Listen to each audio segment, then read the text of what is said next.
Chapter 32, Analog Braking, Vehicle Stability, and Collision Avoidance Systems. Day 1, Video 9, Speed Sensor Testing, Resistance. Okay, so the speed sensor, like I said, is a two-wire sensor. So using the multimeter in exactly the same fashion that we did with the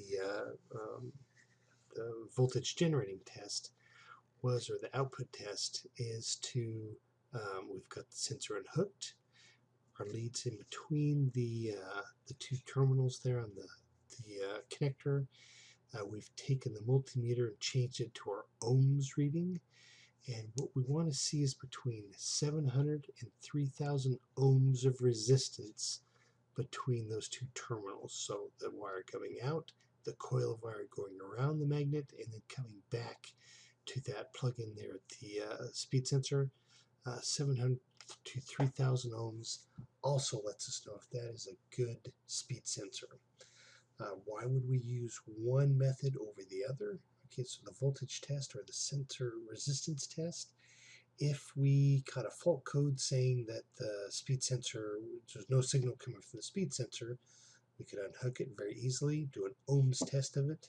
If it's between 700 and 3,000 ohms, we just tested that sensor as being good, right? But it's saying it's bad. Now the other test for the voltage output of that speed sensor, we raise it up off the ground and then rotate it to see if we're getting that 0.2 of a volt. If we're not getting that voltage, what could have happened is that speed sensor could have moved away from the tone ring, and the signal is not strong now. So instead of, we don't need a new speed sensor, we need to adjust that speed sensor. So it's telling us what the problem is, but it doesn't know or what the component or the system is. The speed sensor is the problem.